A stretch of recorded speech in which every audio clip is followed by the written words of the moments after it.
Synergy in context of mergers and acquisitions. ఇప్పుడు synergy అంటే ఏంటి? Major reason for synergy, common reason ఏముంటుందంటే merger అక్విజిషన్కి first చూసేది ఏముంటుందంటే సినర్జీని చూస్తాము.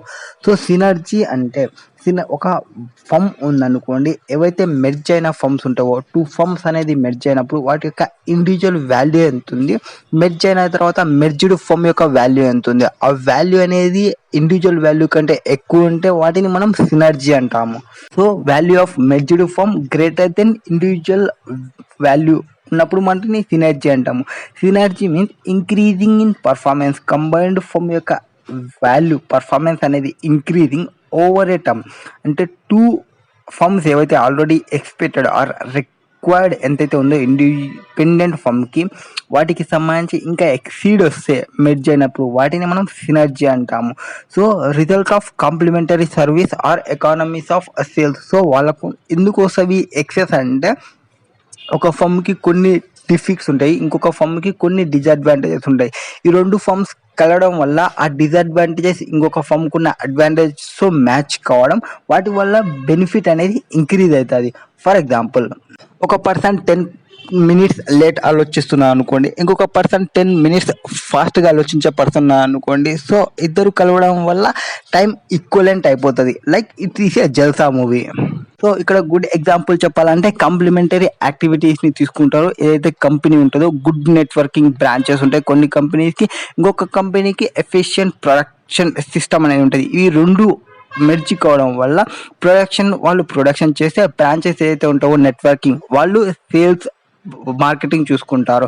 అండ్ సిమిలర్ లైన్స్లో చెప్పాలంటే ఎకానమీస్ ఆఫ్ లార్జ్ స్కేల్ అనేది మేజర్గా సినర్జీ ఆఫ్ బెనిఫిట్తోనే రన్ అవుతుంది. మెయిన్ రీజన్ ఏమంటే ఈ లార్జ్ స్కేల్ ఆఫ్ ప్రొడక్షన్స్, వాటికి average cost of production decrease కావడానికి రీజన్ సినర్జీనే. ఫర్ ఎగ్జాంపుల్, మనం రియల్ టైమ్ ఎగ్జాంపుల్లో చూసుకుంటే ఫ్లిప్కార్ట్ వాళ్ళు ఏదైతే వాల్మార్ట్ వాళ్ళతో, ట్రాన్స్పోర్టేషన్ వాళ్ళతో ఇట్లా కనెక్ట్ కావడం వల్ల వాళ్ళ యొక్క కాస్ట్ అనేది డిక్రీజ్ అవుతుంది. సో కొంతమంది డెలివరీ కాస్ట్ కూడా తీసుకోరు కొన్ని కేసెస్కి. సో అమెజాన్లో కొన్నిసార్లు డెలివరీ కాస్ట్ తీసుకోకపోవచ్చు, ఆర్ ఫ్లిప్కార్ట్లో కొన్ని కేసెస్లో డెలివరీ కాస్ట్ అనేది తీసుకోరు. ఎందుకు అంటే ట్రాన్స్పోర్ట్ వాళ్ళతో టైఅప్ అయి ఉంటారు, ఇక్కడ ఉన్న ట్రాన్స్పోర్ట్ వాళ్ళు ప్రొవైడ్ చేస్తారు. వాటి వల్ల వాళ్ళకి కాస్ట్ డిక్రీజ్ అవుతుంది. ఆ కాస్ట్ డిక్రీజ్ అయిన దానిలో కొంత బెనిఫిట్ అనేది కస్టమర్స్కి ప్రొవైడ్ చేస్తారు. So this type of synergies వల్ల బెనిఫిట్ అనేది ఉంటుంది ఎప్పుడైతే మెర్జ్ అయినావో ఈ ఫర్మ్స్ అనేది. సో వీటి వల్ల మనకు వచ్చే benefits overhead cost reduction కావడము, or accounting and finance cost decrease కావడము, ఆర్ ఆఫీస్ ఎగ్జిక్యూటివ్స్ వాళ్ళు, టాప్ లెవెల్ మేనేజ్మెంట్ వాళ్ళు, లీగల్, సేల్స్ ప్రమోషన్, అడ్వర్టైజ్మెంట్, ఇట్లా మనకి పిఎన్ఎల్లో వచ్చే డెబిట్ సైడ్ వచ్చే ఎక్స్పెండిచర్ మొత్తం డిక్రీజ్ అయ్యే ఛాన్సెస్ ఉంటుంది. అండ్ వాటి వల్ల మనకు ఉన్న ఇన్కమ్ అనేది ఇంక్రీజ్ అవుతుంది. సో ఎకానమీ అంటే రియల్గా రిడక్షన్ అయ్యే ఫ్యాక్టర్స్ ఏవైతే ఉంటాయో, inputs to outputs and pecuniary economics realised, ఏదైతే లోయర్ ప్రైజెస్ కావడం, ఒక మనం బల్క్ ట్రాన్సాక్షన్ చేస్తే మనకి లోయర్స్ వస్తాయి.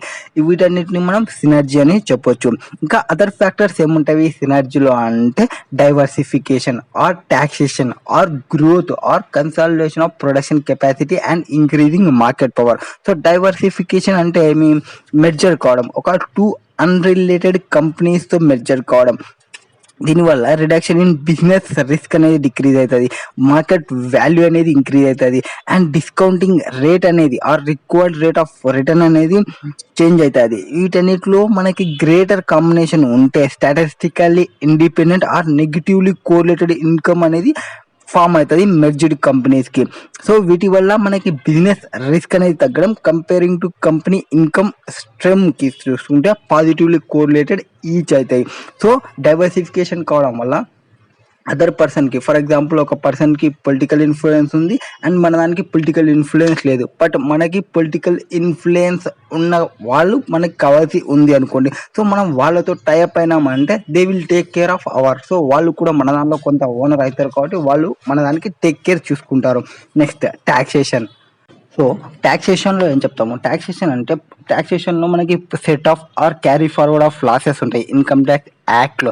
సో అక్కడ స్ట్రాంగ్ రీజన్ ఈ మెర్జర్స్ అక్విజిషన్ వల్ల మనం ఒక ఫర్మ్‌లో లాస్ ఉందనుకోండి, ఆ ఫర్మ్ యొక్క లాస్‌ని మనం అట్లనే క్యారీ ఫార్వర్డ్ చేయలేనప్పుడు, అందులో ప్రాఫిట్స్ లేవనుకోండి, వేరే బిజినెస్‌లో టై అప్ అయితే మనం సెట్ ఆఫ్ చేసుకునే ఛాన్సెస్ ఉంటాయి. సో దీనివల్ల tax savings or tax liability reduction కావడం ఈ మెర్జ్డ్ ఫర్మ్స్‌కి అనేది ఉంటది. So loss targeting companies loss making కంపెనీని తీసుకొని సెట్ ఆఫ్ చేసుకోవడానికి ట్రై చేస్తుంది. అండ్ ఇంకొక గ్రోత్ మెర్జర్స్ అక్విజిషన్ వల్ల ఏదైతే ఫర్మ్ ఉంటుందో వాళ్ళ యొక్క గ్రోత్ రేట్ అనేది ఫాస్టర్ ఉంటుంది. అదర్ మోర్తో చూసుకుంటే ఆర్గానిక్ గ్రోత్ అనేది ఈజీగా ఫాస్ట్ ఉంటుంది. అండ్ రీజన్ ఏమంటే టైమ్ టు మార్కెట్. అండ్ ఇక్కడ అక్వైరింగ్ కంపెనీ అనేది అవాయిడ్ చేస్తుంది డిలే కావడం associate with purchasing of building purchase చేయడము, site setting of plant and machinery, hiring persons, ఇవన్నీ మనం సపరేట్గా చేయాల్సిన అవసరం లేదు. ఆల్రెడీ ఎగ్జిస్టింగ్ ఫార్మ్స్ ఉందంటే వాళ్ళకు బిల్డింగ్ కంపల్సరీ ఉంటుంది, వాళ్ళకు కొంత ఎంప్లాయీస్ ఉంటారు, వాళ్ళకు కొంచెం నెట్వర్క్ ఉంటుంది, వాళ్ళకు సైట్ అనేది ఉంటుంది, వాళ్ళకు ప్లాంట్ అండ్ మిషన్ అనేది ఉంటుంది. సో మనం ఇనీషియల్గా స్టార్ట్అప్ చేస్తే ఇవన్నీ మనకి టైం కన్జ్యూమింగ్ అనేది ఉంటుంది. సో వన్స్ మనం ఈ టైం అనేది సేవ్ చేసుకుంటే time is money, money is not a time.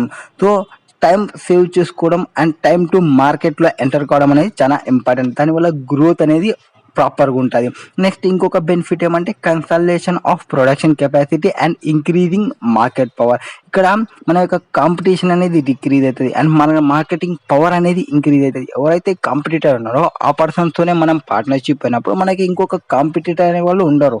And మనకి మోనోపోలీ మీన్స్ వేరే పర్సన్స్ కాంపిటీటర్ ఉండక మనం ప్రైస్ని ఇప్పుడు డిసైడ్ చేసుకోవచ్చు, ప్రొడక్షన్ కెపాసిటీని ఇంక్రీజ్ చేసుకోవచ్చు. ఎందుకంటే మనకి ప్లాన్స్ ఉంటాయి, వాళ్ళకి కూడా ప్లాన్స్ ఉంటాయి. ఇక్కడ మనకి కొన్ని రేషనాలిటీస్ చెప్తారు మెర్జర్స్ అక్విజిషన్కి సంబంధించి. Instantly growth sniffing of competitions ఎవరు జరిగినారు, ఎయిర్టెల్ వాళ్ళు జరిగినారు. And acquisition of competition or capability, Google Motorola వాళ్ళు చేసినారు mergers and acquisition. Entering into new market or product segment, Airtel వాళ్ళు జైన్ టెలికామ్, ఇది ఎయిర్టెల్ వాళ్ళు ఒక 15 నేషనల్ ఆఫ్రికన్ వాళ్ళతో ఎంటర్ అయినది. Access to funds, Ranbaxy, Sun pharmacy, వీళ్ళు ఫండ్స్ యాక్సెస్కి సంబంధించి. ఆ ట్యాక్స్ బెనిఫిట్స్, బర్గర్ కింగ్ అనేవాళ్ళు టిమ్ హార్టన్ వాళ్ళు వాళ్ళతో మెర్జర్ అయ్యి ట్యాక్స్ని సేవ్ చేసినారు. ఇట్లా కొన్ని ఎగ్జాంపుల్స్ అనేది ప్రొవైడ్ చేసినారు సినర్జీకి సంబంధించి. నెక్స్ట్ క్వశ్చన్ వచ్చేసి what is take over by reverse bid or reverse merger. Reverse bid అంటే ఏమి ఆర్ రివర్స్ మెర్జర్ అంటే ఏమి? రివర్స్ మెర్జర్ అంటే సింపుల్. రివర్స్ మెర్జర్ అంటే నార్మల్గా ఒక కంపెనీని స్మాలర్ కంపెనీ కైనా తీసుకుంటే means the company take over in the smaller company in the reverse take over అని చెప్పొచ్చు. ఒక స్మాలర్ కంపెనీ ఒక లార్జర్ కంపెనీని తీసుకుంటే దాన్ని రివర్స్ మెర్జర్ అంటాము. నార్మల్గా బిగ్ కంపెనీ స్మాలర్ కంపెనీని తీసుకోవడం నార్మల్ కేసెస్, బట్ స్మాలర్ కంపెనీనే బిగ్ కంపెనీస్ని తీసుకుందంటే ఇట్ ఈస్ రివర్స్ మెర్జర్. ఈ concept of takeover or reverse bid or reverse merger is not as usually a case of amalgamation of sick unit which is non-viable with healthy or prosperous unit, but in case of where the entire undertaking of healthy or prosperous company is to be merged and vested in the sick company which is non-viable. నార్మల్గా sick కంపెనీస్ని normal కేసెస్లో amalgamation చేసుకోవడం అనేది అది normal cases, but ఒక హెల్తీగా ఉన్న కంపెనీని ఈ స్మాల్ కంపెనీస్ని కానీ తీసుకుంటే వాటిని మనం రివర్స్ మెర్జర్ అనవచ్చు. ఇక company becomes sick industrial when there is erosion in its network. So ఇక్కడ ఆల్టర్నేటివ్గా మనం ఈ టేకింగ్ ఓవర్ రివర్స్ బిడ్కి మనం ఒక 3 టెస్ట్స్ అని పర్ఫామ్ చేస్తాము. ఈ బిఫోర్ అరేంజ్మెంట్ జరిగేటప్పుడు ఆర్ రివర్స్ టేక్ ఓవర్గా టర్మ్ చేసేటప్పుడు 3 టెస్ట్స్ అనేది పర్ఫామ్ చేస్తాం. ఫస్ట్ ఆఫ్ ఆల్ ఏమంటే ఒక అసెట్స్ ట్రాన్స్ఫరర్ యొక్క అసెట్స్ ఏవైతే ఉన్నావో ఆ transferor assets greater than transferee company యొక్క అసెట్స్ ఉంటాయి.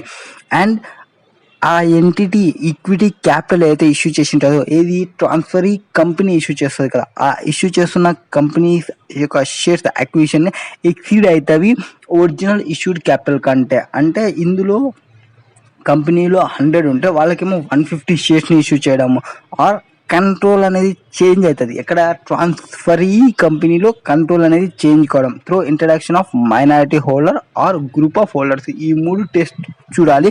ఇవి పర్ఫామ్ చేసినప్పుడు వచ్చిందంటే వాటిని మనం రివర్స్ టేక్ ఓవర్ అనవచ్చు. ఫస్ట్ వచ్చేసి అసెట్స్ ఏవైతే ట్రాన్స్ఫరీ యొక్క అసెట్స్ అనేది గ్రేటర్ దెన్ ఉంటాయి ట్రాన్స్ఫరీ కంపెనీకి. ఎవరైతే పర్చేసింగ్ చేస్తున్న పర్సన్కి ఉన్న అసెట్స్ చాలా తక్కువ ఉంటాయి, బట్ అతను పర్చేజ్ చేస్తున్నది ఎక్కువ అసెట్స్ ఉన్న కంపెనీని పర్చేజ్ చేస్తున్న వాటిని మనం రివర్స్ టేక్ ఓవర్ అనవచ్చు. And this type of merger అనేది ఇంకొక కేసు ఏమంటే బ్యాక్ డోర్ లిస్టింగ్ అంటాము. బ్యాక్ డోర్ లిస్టింగ్ అంటే ఏమి, కొన్ని companies first of all smaller కంపెనీగా ఇన్కార్పొరేట్ చేసి వాళ్ళు లిస్టింగ్ చేసుకొని అండ్ వాళ్ళు పెద్ద కంపెనీస్తో టైఅప్ కావడం. బ్యాక్ డోర్ రివర్స్ మెర్జర్కి ఇంకొక పేరు బ్యాక్ డోర్ లిస్టింగ్ అని కూడా ఉండొచ్చు. ఈ కైండ్ ఆఫ్ మెర్జర్ ఏదైతే స్టార్ట్ చేసింటామో alternatively public issue without incurring huge expenses, అంటే పబ్లిక్ ఐపీఓకి పోవడానికి పెద్ద ఎక్స్పెండిచర్ ఏమి ఇంకర్ కావాల్సిన అవసరం ఉండదు. అండ్ పాసింగ్ త్రూ క్యూబర్సమ్ ప్రాసెస్, కొంత స్మాల్ ప్రాసెస్లోనే వెళ్ళిపోతారు కాబట్టి వాళ్ళకి ఐపీఓ ఎక్స్పెండిచర్ అనేది చాలా తక్కువ ఉంటుంది. ఈ రివర్స్ మెర్జర్ కావడం వల్ల బెనిఫిట్స్ ఏముంటాయి ఆ కంపెనీకి, అక్వైరింగ్ కంపెనీకి ఏముంటాయి అంటే, first of all easy access to capital మార్కెట్లో వాళ్ళకి ఈజీ యాక్సెస్ అనేది ఉంటుంది. అండ్ సెకండ్ వచ్చేసి ఇంక్రీజ్ అవుతుంది visibility of the company in corporate వరల్డ్లో. ఒక చిన్న కంపెనీ పెద్ద కంపెనీని తీసుకుందంటే అది ఒక 1 వీక్ మొత్తం అదే కంపెనీని హైలైట్లో ఉంటుంది. And tax benefit on carry forward assess acquired company. So tax benefits ఏమన్నా ఉంటే అవి క్యారీ ఫార్వర్డ్ అవుతాయి. And cheaper and easier route to become public కంపెనీగా ఈజియర్గా కావచ్చు. ఇవి 4 బెనిఫిట్స్. సో ఫస్ట్ 3 టెస్ట్ ఏం చూసుకున్నాము, ట్రాన్స్ఫరీ కంపెనీస్ ఒక asset greater than the transferee companies. Second వచ్చేసి ఈక్విటీ క్యాపిటల్, ఏదైతే ట్రాన్స్ఫరీ కంపెనీ ఇష్యూ చేస్తున్న capital greater than original issued capital కంటే ఎక్కువ ఉంటుంది. అండ్ కంట్రోల్ అనేది చేంజ్ అవుతుంది ట్రాన్స్ఫరీ కంపెనీలో. ఈ 3 టెస్ట్ పర్ఫామ్ చేస్తాము. తర్వాత బెనిఫిట్స్ వచ్చేసి ఈజీ యాక్సెస్ ఒకటి, విజిబిలిటీ అనేది అందరికి కన్లో పడడం అనేది ఉంటుంది, అండ్ ట్యాక్స్ బెనిఫిట్స్ అనేది ఉంటుంది, చీప్ అండ్ ఈజియర్ రూట్ అనమాట. ఇది పబ్లిక్ కంపెనీకి ఎంటర్ కావడం. ఇది రివర్స్ మెర్జర్కి సంబంధించి. నెక్స్ట్ క్వశ్చన్ ఏముందంటే మనకి, what is equity carry out, how does it differ from spin off? Equity carry out అంటే ఏమి అండ్ స్పిన్ ఆఫ్కి డిఫరెంట్ ఏమి అని క్వశ్చన్. మనకి డైవెస్ట్యూర్ అనే ఒక కాన్సెప్ట్ ఉంటుంది. ఆ డైవెస్ట్యూర్లో సెల్లర్ ప్రాస్పెక్ట్ ఉంటుంది అండ్ డిఫరెంట్ ఫార్మ్స్ కూడా ఉంటాయి. డిఫరెంట్ ఫార్మ్స్లో different ways of divestment or demerger or divestiture రేట్లో ఈ sell off or partial sell off or spin off, split off or carry out, ఇవన్నీ మనకు వస్తాయి. వీటిలో మనకు అడుగుతున్న క్వశ్చన్ ఏమి, spin off and equity carry out, వీటి బోత్ యొక్క డిఫరెన్సెస్ మనకి అడుగుతున్నారు. సో స్పిన్ ఆఫ్ అంటే ఏమి first of all, and equity carry out అంటే ఏమని చెప్దాము. స్పిన్ ఆఫ్ అంటే సింపుల్గా ఒక కంపెనీ ఉందనుకోండి, ఇదో పార్ట్ ఆఫ్ బిజినెస్ అనేది సపరేట్ చేయడము. ఫర్ ఎగ్జాంపుల్ నోకియా బిజినెస్ ఉంది. ఆ నోకియా బిజినెస్ ప్రాపర్గా చాలా హై మార్కెట్ ఉన్న కంపెనీ అప్పుడు. అండ్ వాళ్ళు ఏం చేస్తారు, వాళ్ళ యొక్క బ్యాటరీస్ అనేది ప్రాపర్గా సేల్ ఎక్కువ ఉంటుంది. నోకియా బ్యాటరీస్ అంటే మంచి వాల్యూ ఉన్న కేస్. ఆ టైంలో వాళ్ళు ఏం చేస్తారు, ఇంకా మంచి ఫోకస్ చేయాలని ఆ కంపెనీని మీన్స్ బ్యాటరీస్ డివిజన్ని డైవర్షన్ చేయడం, ఆ బ్యాటరీస్ డివిజన్ని సపరేట్ చేసినారు అండ్ దీన్ని క్రియేట్ చేస్తారు సపరేట్ ఫమ్గా. And the existing shareholders of the firm ఎవరైతే ఉంటారో, అంటే నోకియాలో ఉన్న వాళ్ళు నోకియా బ్యాటరీ దానిలో ప్రపోర్షనేట్ ఓనర్షిప్ అనేది రిసీవ్ చేసుకుంటారు. సో అక్కడ ఎటువంటి ఓనర్షిప్ అనేది చేంజ్ ఉండదు. అండ్ సేమ్ షేర్ హోల్డర్స్ అనే వాళ్ళు కంటిన్యూ అవుతారు న్యూలీ క్రియేట్ అయిన ఎంటిటీలో విత్ సేమ్ ప్రపోర్షన్ ఏదైతే ప్రీవియస్లో ఒరిజినల్ ఫామ్స్లో ఉందో వాటిలాగానే. అండ్ ఇక్కడ మేనేజ్మెంట్ స్పిన్ ఆఫ్ చేస్తున్నప్పుడు డివిజన్కి parted with means spin off అనేది does not bring fresh cash అనేది ఎటువంటిది ఏమీ రాదు ఈ స్పిన్ ఆఫ్ చేసే టైంలో. ఇప్పుడు స్పిన్ ఆఫ్కి రీజన్స్ ఏమంటే మనం ఒక 3 రీజన్స్ని చెప్పొచ్చు స్పిన్ ఆఫ్కి సంబంధించి. First, give separate identity to part or division. ఒక సపరేట్ ఐడెంటిటీని క్రియేట్ చేయాలనుకుంటే ఒక డివిజన్కి ఈ స్పిన్ ఆఫ్ని యూజ్ చేస్తారు. మీన్స్ నోకియా బ్యాటరీకి సపరేట్గా ఒక ఐడెంటిటీని క్రియేట్ చేయాలంటే identity is main important for నవ్వే డేస్ అంటారు. కాబట్టి ఐడెంటిటీని క్రియేట్ చేయడం కోసం వాళ్ళు సపరేట్ చేయడం first reason. And avoid the takeover attempt by the predator by making the firm unattractive to him since valuable division is spin-off. ఇప్పుడు Nokia phones ఉన్నాయి, Nokia batteries ఉన్నాయి. నోకియా బ్యాటరీస్ని పక్కకు పెట్టేసామా అంటే నోకియా అనేది కొంతవరకు తక్కువ అవుతుంది. ఎవరైతే పర్చేజ్ చేయాలనుకుంటారో ఓన్లీ నోకియాని పర్చేజ్ చేయాలని అనుకోరు. అండ్ ఈ బ్యాటరీస్ అనేది సపరేట్ అయింది కాబట్టి వాటిని పర్చేజ్ చేయాలంటే కూడా చాలా టైం పడుతుంది. హై వర్త్ ఉంటుంది. ఓన్లీ సపరేట్గా చూసినప్పుడు హై వర్త్ ఉంటుంది. బట్ ఇండివిజువల్గా కాకుండా కన్సాలిడేట్ చేసినప్పుడు తక్కువ ఉంటుంది. కన్సాలిడేషన్లో వాళ్ళు పర్చేజ్ చేయాలని చూస్తారు, దానివల్ల ఎఫెక్ట్ అనేది ఉంటుంది. ఇది సెకండ్, అంటే మనం అవాయిడ్ చేయొచ్చు ఎవరైతే టేక్ ఓవర్ ప్లానింగ్ ఉన్నారో వాళ్ళని. Second reason. అండ్ థర్డ్ది వచ్చేసి to create separate regulated and unregulated lines of business. So రెగ్యులేటెడ్గా ఒక సపరేట్ రెగ్యులేటెడ్ అనేది మనం క్రియేట్ చేయొచ్చు. సో ఈ 3 రీజన్స్ ఉన్నాయి స్పిన్ ఆఫ్కి. ఫస్ట్ రీజన్ వచ్చేసి ఒక సపరేట్ ఐడెంటిటీని క్రియేట్ చేయొచ్చు, అండ్ అవాయిడ్ చేయొచ్చు టేక్ ఓవర్ని, అండ్ క్రియేట్ చేయొచ్చు ఒక regulated and unregulated lines of బిజినెస్ని. మన ఇన్స్టిట్యూట్లు వాళ్ళు ఎగ్జాంపుల్ ఏముంటాయంటే Kishore Biyani lead Future Group spin off its consumer durable business. వాళ్ళ యొక్క బిజినెస్లో కన్జ్యూమర్ డ్యూరబుల్ బిజినెస్ వాటిని వాళ్ళు సపరేట్ చేసినారు. ఈ zone into a separate entity in order to maximize value for it. So value కోసం సపరేట్గా చేసినారు. ఇది స్పిన్ ఆఫ్కి సంబంధించి. ఈక్విటీ క్యారీ అవుట్ అంటే ఏమి?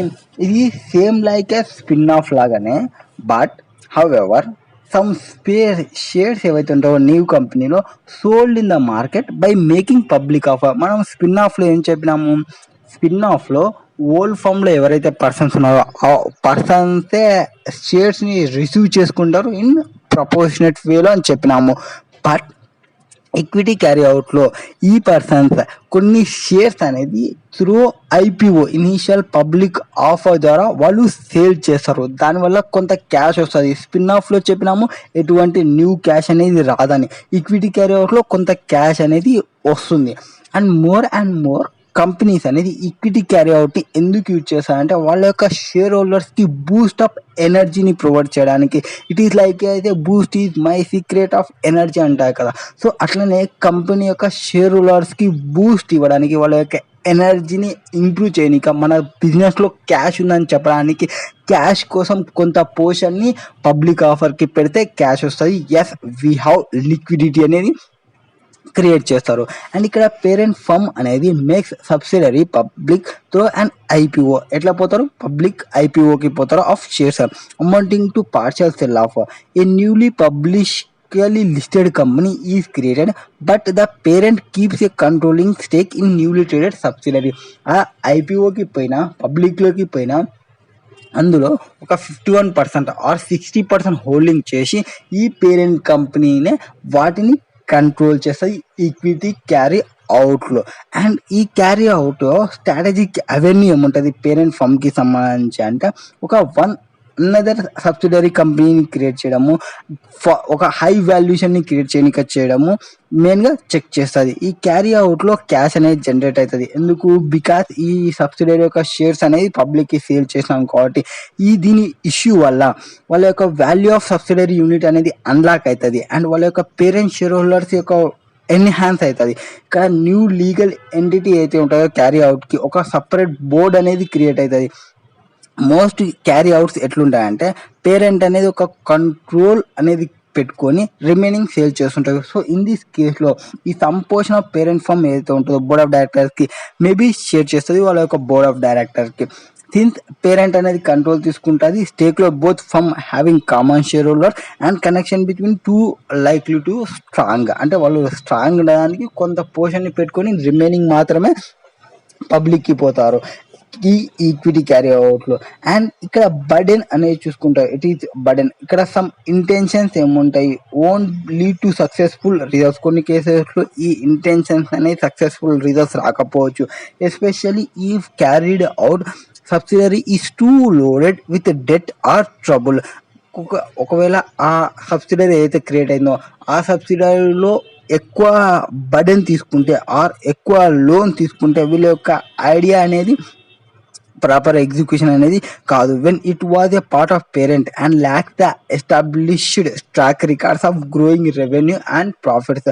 ఇంతకుముందు స్పిన్ ఆఫ్లో మన ఫామ్మే పక్కకు పోయింది, మనమే ఓనర్స్ ఉంటాం కాబట్టి మనం ఈజీగా ట్రాక్ చేయగలం. బట్ స్పిన్ ఆఫ్లో క్యారీ అవుట్లో ఈక్విటీ క్యారీ అవుట్లో వేరే పర్సన్స్ వచ్చినాయి కాబట్టి వేరే persons proper reasons proper reports అనేది మనకి విత్ ఇన్ టైంలో ప్రొవైడ్ చేయకపోవచ్చు. అది ఈక్విటీ క్యారీ అవుట్కి సంబంధించి.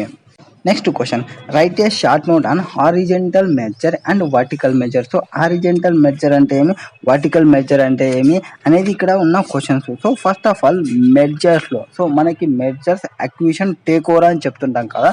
మెర్జర్, అక్విజిషన్, టేక్ ఓవర్ మూడు సేమ్ అంటే నో, మూడు ఇంటర్చేంజబుల్గా యూజ్ చేయొచ్చు, బట్ మూడు ఒకటే కాదు. మెర్జర్ అంటే టూ ఫర్మ్స్ అనేది మెర్జ్ కావడం, అండ్ అక్విజిషన్ అంటే ఒక కంపెనీ ఇంకొక కంపెనీని పర్చేజ్ చేయడము, టేక్ ఓవర్ అంటే ఒక కంపెనీ ఇంకొక కంపెనీని టేక్ ఓవర్ తీసుకుంటుంది, బట్ ఏమంటే ఆ కంపెనీస్ అనేది అన్ఫ్రెండ్లీ మేనర్లో క్లోజ్ అవుతాయి టేక్ ఓవర్లో. అక్విజిషన్లో కొంచెం హ్యాపీ మూడ్లోనే పోతాయి, మెర్జర్లో ఫుల్ హ్యాపీ మూడ్లోనే పోతాయి. Mergers and acquisitions, merger, acquisition and takeover. ఇప్పుడు మెర్జర్లో డిఫరెంట్ టైప్స్ అనేది మనకు ఉంటుంది. అందులో horizontal merger, vertical merger, conglomerate merger, congeneric merger, reverse merger, acquisition, ఇవన్నీ మనకున్న forms or types of mergers. So అందులో మనకు అడిగింది ఏమి, హారిజెంటల్ అండ్ వర్టికల్. హారిజెంటల్ అంటే ఏమి, టూ కంపెనీస్ ఏవైతే మెర్జ్ అవుతుంటావో, బట్ ఈ టూ కంపెనీస్ అనేది సేమ్ ఇండస్ట్రీ కంపెనీస్ ఉంటే నార్మల్లీ వాళ్ళ యొక్క మార్కెట్ షేర్ అనేది న్యూలీ కన్సాలిడేటెడ్ కంపెనీలో లార్జ్ కావడం, and it is possible that very closer to being monopoly or near monopoly to over the competition. ఇక్కడ సేమ్ ఇండస్ట్రీ ఉన్న వాళ్ళు మెర్జ్ అని అనుకోండి, వాళ్ళకి కాంపిటీటర్ అనే వాళ్ళు ఉండవు, సో వాళ్ళే మోనోపాలీ అనేది క్రియేట్ అయిపోతుంది. అది horizontal merger. And next vertical mergers అంటే వీళ్ళు మెర్జర్స్ వచ్చేసి టూ కంపెనీస్ ఉంటాయి, వీళ్ళు బయ్యర్ అండ్ సెల్లర్ రిలేషన్షిప్ ఉన్న కంపెనీస్. మీన్స్ నువ్వు నా బయ్యర్, నేను నీ సెల్లర్, మీన్స్ ఒక హోల్సేల్ రీటైలర్ పర్సన్ అనుకోండి, వీళ్ళిద్దరు మెర్జ్ కావడం, వాటిని మనం వర్టికల్ మెర్జర్ అంటాము. సో వాళ్ళిద్దరు వచ్చి మనం కంటిన్యూ చేద్దాం బిజినెస్ అనుకుంటే అది వర్టికల్ మెర్జర్ అవుతుంది. హారిజెంటల్లో కాంపిటీటర్ సేమ్ ఇండస్ట్రీ వాళ్ళు అవుతారు, వర్టికల్లో బయ్యర్ సెల్లర్ రిలేషన్షిప్ ఉన్న వాళ్ళు ఎంటర్ అవుతారు, అంటే బయ్యర్ ఒక రిలేషన్షిప్ అనేది ఉంటుంది వర్టికల్ మెర్జర్లో. నెక్స్ట్ కాంగ్లమెరేట్ మెర్జర్ అనేది ఉంటుంది. కాంగ్లమెరేట్ మెర్జర్లో ఎటువంటి రిలేషన్షిప్ లేని వాళ్ళని మనం బిజినెస్లో చేర్చుకుంటే, మనం బిజినెస్లో మెర్జ్ అయితే వాళ్ళ బిజినెస్లో మెర్జ్ కావడం వల్ల అప్పుడు కాంగ్లమెరేట్ మెర్జర్ అంటారు, ఈ అన్రిలేటెడ్ టైప్ ఆఫ్ బిజినెస్ ఆపరేషన్కి సంబంధించి.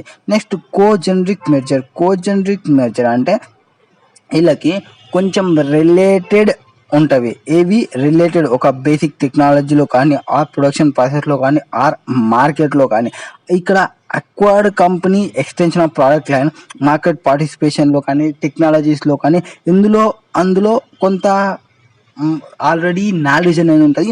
అట్లాంటి వాళ్ళని మన బిజినెస్లో పెట్టుకుంటే బాగుంటుందని మనం ఎంటర్ కావడం కోజెనరిక్. కాంగ్లమెరేట్ అంటే ఎటువంటి సంబంధం లేని బిజినెస్లో ఎంటర్ కావడమే కాంగ్లమెరేట్. కోజెనరిక్ అంటే కొంచెం మన బిజినెస్కి రిలేటెడ్ పర్సన్స్ని మనం ఎంటర్ కావడం. ఫర్ ఎగ్జాంపుల్ మనం స్టడీ కోచింగ్ ఇస్తున్నాం అనుకోండి, బుక్స్ బిజినెస్ చేసే వాళ్ళని, బుక్స్ ప్రింట్ చేసే వాళ్ళని, సో మనకు పనికొచ్చే వాళ్ళు కాబట్టి వాళ్ళని మనం తీసుకుంటే కోజెనరిక్ మెర్జర్ అంటారు. రివర్స్ మెర్జర్ అంటే ఇక్కడ మెర్జర్స్ అనేది acquisition of public by private companies, shell companies by private companies అన్న. ఇట్లాంటి కేసులు ఏమి, ఓ same private company bypass length and complex process అన్ని పక్కన పెట్టేసి వాళ్ళు పబ్లిక్ కంపెనీలో ఇంటిగ్రేట్ కావడం అన్నమాట. నెక్స్ట్ అక్విజిషన్ అంటే ఒక కంపెనీలో కంట్రోలింగ్ ఇంట్రెస్ట్ని పర్చేజింగ్ చేస్తే వాటిని అక్విజిషన్ అంటాము. ఇవి మనకున్న forms or types of different types of mergers అంటాము.